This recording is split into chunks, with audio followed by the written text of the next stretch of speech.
What's up, everybody? Welcome back to another Comically Boston breakdown episode. My name's Big Cam, and today we are talking about the official start of James Gunn's DCU with DC Studios' animated Creature Commandos project. And this show is far beyond what I expected it to be, and it debuted at a Rotten Tomatoes 100 score. I'm sure it's a different one now, but Creature Commandos is a Max original and is currently streaming now on Max, and of course, in James Gunn fashion, makes us care about this team of people we know nothing about, and we dive right in with them. And then by the end of these first two episodes, I already have favorites, I already have people I'm shipping, I already have members of this team I want to see more of, right? Like, it's immediately, the voice actors are all phenomenal, and I'm really loving this show so far.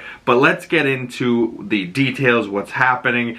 I will break down everything that happens for you in episode 1 and 2 in this episode. And of course, it starts out short and sweet, these 23-minute episodes, right? So it's not too long, real quick episodes, but he stuffs a lot in there and some really cool stuff. So kicking off James Gunn's DCU with two 23-minute episodes of Creature Commandos. Episode 1 is titled The COLLYWOBBLES. Let's jump right into it. We start off in Belle Reve Prison, which I believe is the same place we found Task Force X at in The Suicide Squad, and even Suicide Squad, the original. And Viola Davis is back, of course, and she's talking to Flag.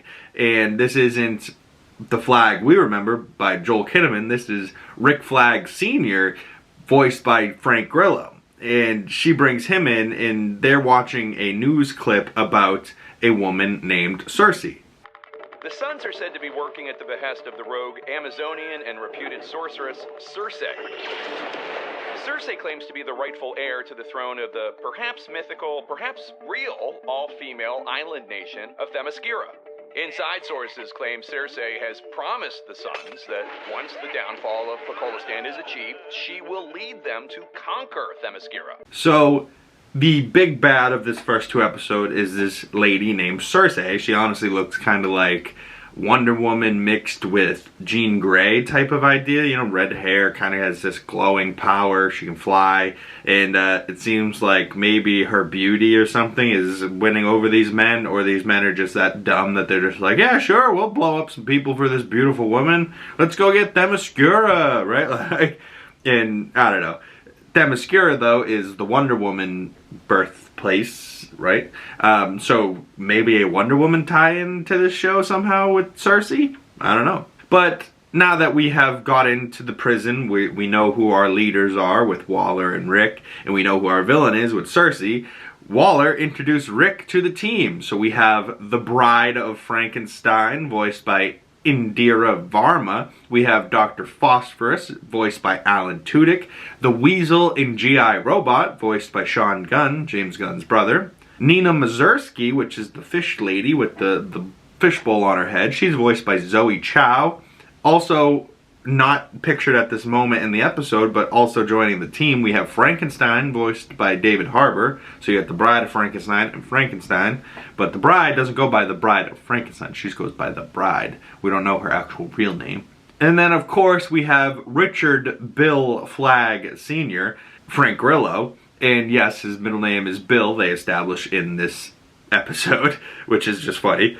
But Waller mentions the events of Suicide Squad to Rick, in mentioning that, oh, well, obviously this isn't the Flag that you might remember, because in James Gunn's The Suicide movie, Peacemaker kills Rick Flag. And if you see the yellow shirt he's got on here with the bunny, that shirt comes back later in a reference in episode 2 that we'll talk about. But Rick Flag here is dead, so Rick Flag Jr., so Rick Flag Sr. is now taking over Task Force M, as in Monster, because they couldn't do Task Force X again because those are people, but these people aren't human with the Creature Commandos. But the team all gets acquainted on a helicopter, and James Gunn, of course, always has great musical taste as they approach a big castle, and they go in to meet a princess, and Flags craps his pants as her guards kind of prank him, and they all like, you know, are in a circle, they all got guns pointed at him, and then they all start laughing, and he's like, and they're like, he crapped his pants. He goes, I wasn't even close to crapping my pants. And just the way he said it, I was like, oh, he's wearing brown pants. He's got a little bit of turd in there.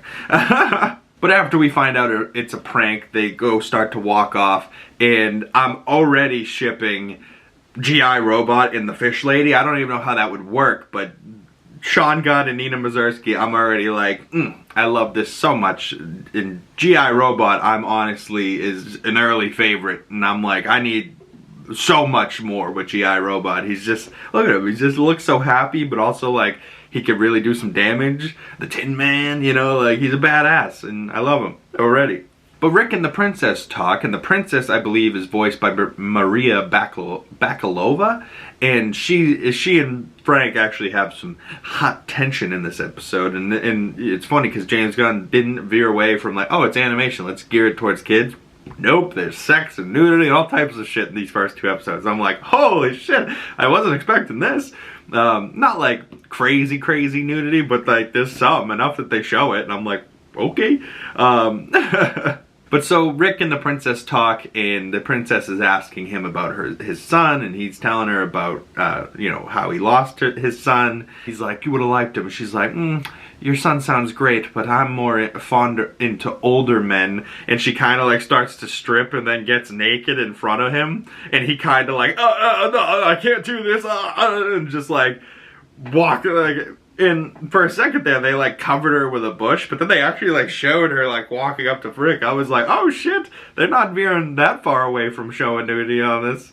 I mean, they kind of like, you know, showed the angle of her that wasn't really showing everything, but like, you know, they still implied it heavily, so not leaving much up to imagination, you know what I mean? But Rick decides to walk out and doesn't want to do this in the moment. He's like, oh god, Ileana, I can't do this. So he doesn't fuck her, walks out. I'm like, oh. As Rick walks out on Ileana and goes to bed, the bride wants to leave, and Nina follows her, and she goes, where are you going? And the bride like snuck out the window, and Nina just walks down the front steps. She goes, how'd you get out? She goes, oh, I just walked out the front door. And like, we're not prisoners.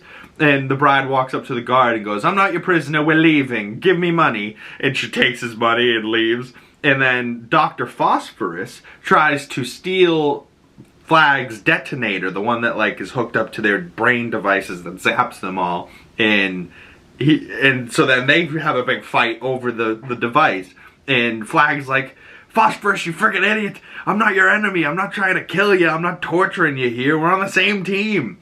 And so Flag's pissed, but Nina and the bride go to where the bride was born, and Nina's like, why are we here? And we find out why in the second episode, but Frankenstein gets a call from the lady on the inside of the building and goes, hey, your love, she's back. You told me to call her if I saw her. She's here. And Frankenstein's on like a boat with a bunch of bitches, and he just kind of stands up and goes, my bride? And he comes back. And, you know, he comes after, or actually we haven't seen him really show up other than flashbacks in episode 2. So I'm guessing Frankenstein is en route and coming in hot to come for his bride.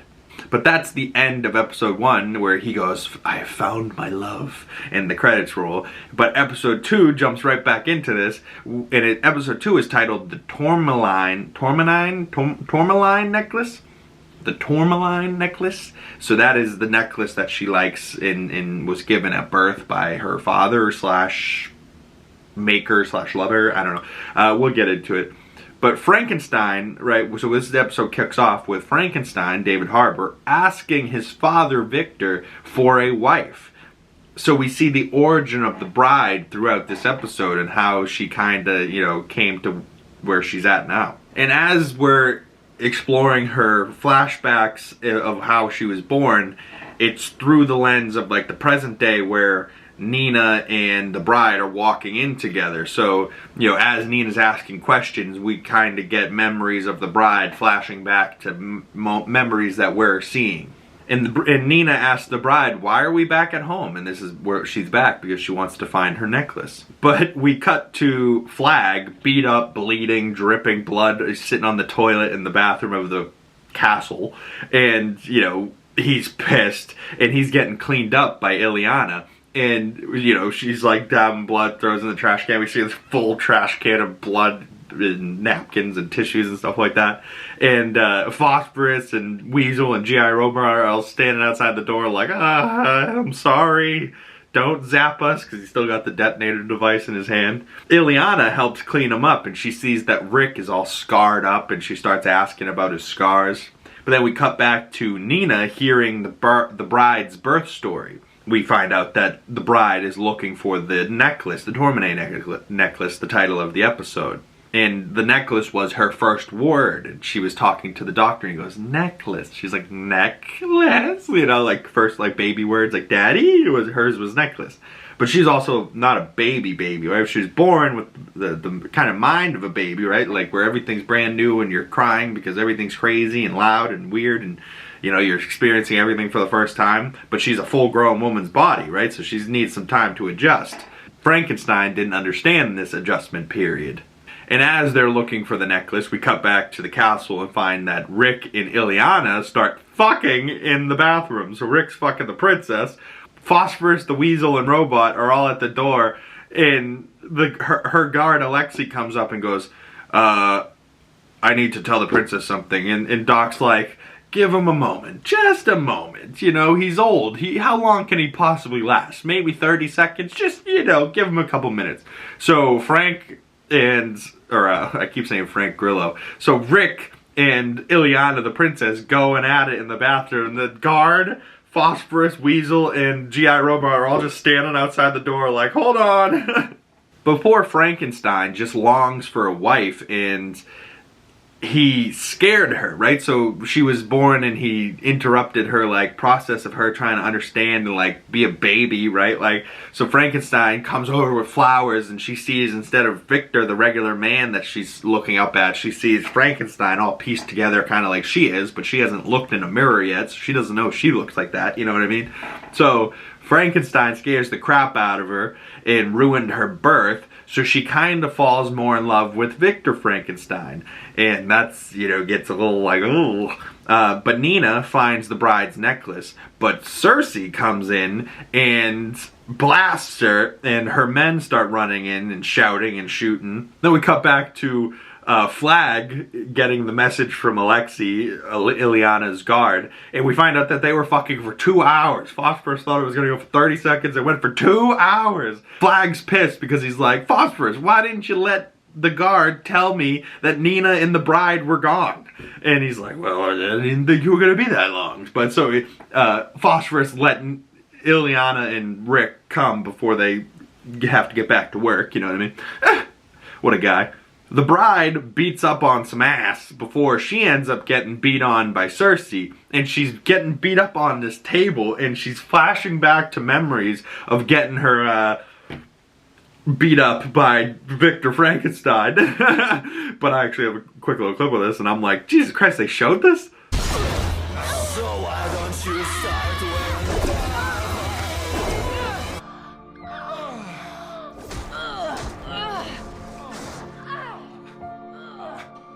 So as she's getting beat up, she's remember getting that pussy beat on by Victor Frankenstein, but poor Frankenstein himself is in the background and he sees all of this happen. So yeah, he's quite upset with Father Frankenstein, Victor. Ugh. But as she's kind of flashing back, having these memories, she comes back to reality, stabs Cersei in the ankle, kicks her in the cooch. Then Cersei turns the bride's arms into the inflatable balloons in front of cars, you know, the ones that like, whoa, whoa, you know, like those ones. She turns her arms into friggin' balloon puppets. I was like, dude, what? Cersei, you can't do that to the bride. That's fucked up. But as she does it, the bride's like, what the fuck? You know, she's like, what the fuck is this shit? And swearing, having sex. This show is not necessarily geared towards the kid audience. But Cersei kicks the bride off the building and she falls down to the bottom of the ground. And Nina gets shot by one of her guys and the water bowl shatters. So she's on the ground dying from, you know, not being able to breathe water, I'm guessing. And the bride's now like got balloon puppet arms and is beat up and bloody and she's on the ground laying next to Nina. But But the bride remembers when Frankenstein killed Victor. So Bride starts to beat up Frankenstein's ass and, you know, sets the place on fire and then goes on the run, and we get a montage set to the American Wedding by Gogo Bordello. And, you know, they go through a bunch of different timelines. 1852, she's selling a fish. 1880, she's a gangster on a shooting. 1895, she's a cowgirl riding a horse. 1912, they're underwater. 1923, they're kind of in Great Gatsby type outfits. 1941, they're at war, which I believe is what, World War I type shit? Or one of the two? World War II maybe? I don't know. Dates. 1964, they're on top of a bus, kind of fighting like, it looked like Hulk in a suit. I don't know. 1991, Frankenstein's got a Rick Flag inspired outfit where he's got a yellow jacket and then a bunny on a shirt with the inverse colors of the bunny on the shirt that Rick Flag had in the Suicide movie. So like, it's just weird little Easter eggs in this. And I also have like the montage of them fighting at the end here.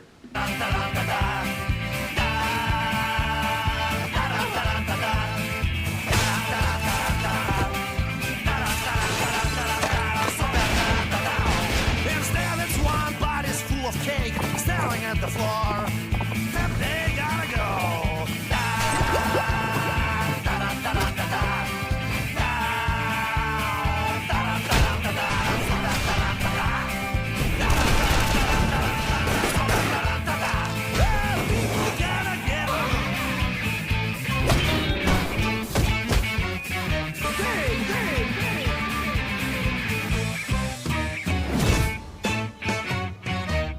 So that clip has music, so I don't know how much of it I'm going to be able to use, but the bride in Frankenstein, you know, Frankenstein's been pursuing her for hundreds of years and still loves her. So, you know, I give the guy credit, he's persistent. But poor Frankenstein, the poor bride, you know, doesn't really want anything to do with him. And he killed her love, you know, so also killed his father because he was fucking his love, you know, like, oof.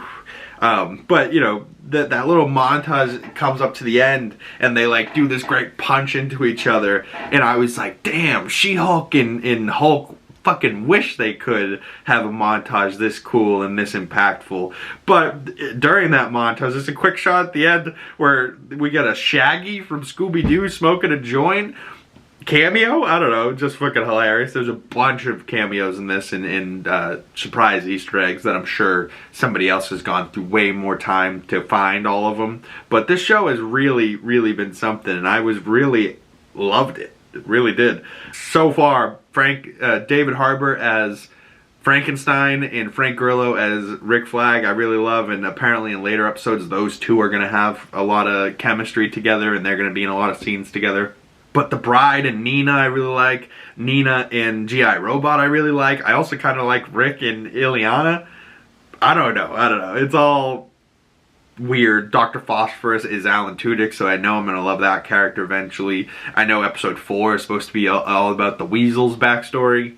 I don't know. It's all going to be fascinating, and I can't wait to see more of it. But we end off episode 2 where the bride is all bloody and beat up, and she's on the ground, and she looks at Nina, and she goes, "I'm sorry," and Nina's, you know, choking, gasping for air because she doesn't have any water, and she just goes, "Go fuck yourself," and that's the credits. I was like, damn, bro. I can't with James Gunn in this show. It's just too fucking good, and James Gunn's just a madman and a genius. You can't fuck with genius when it comes to James Gunn, right? Like, he's just too good. He's too good. But thank you guys all for coming on by. If you enjoyed the Creature Commandos episodes, comment below your favorite parts about them and who's your favorite person on the Creature Commandos team so far. I believe this show will now start dropping on Thursdays, so Thursday or Friday breakdowns coming for the rest of this show. I know Skeleton Crew's dropping on Mondays, so breakdowns for that on Tuesdays. If you haven't, episode 1 and 2 breakdown for that is already out on the channel. Came out earlier this week. So thank you guys so much for going on and checking out that. My name's Big Cam. If you'd like to follow my other social medias, links for all those in the description below. And if you'd like to support the channel, the best way to do that is by liking this video, commenting below, subscribing if you're new, hitting that bell so you do not miss future videos. Thank you guys so much, and I will see you beautiful people in the next one. Peace.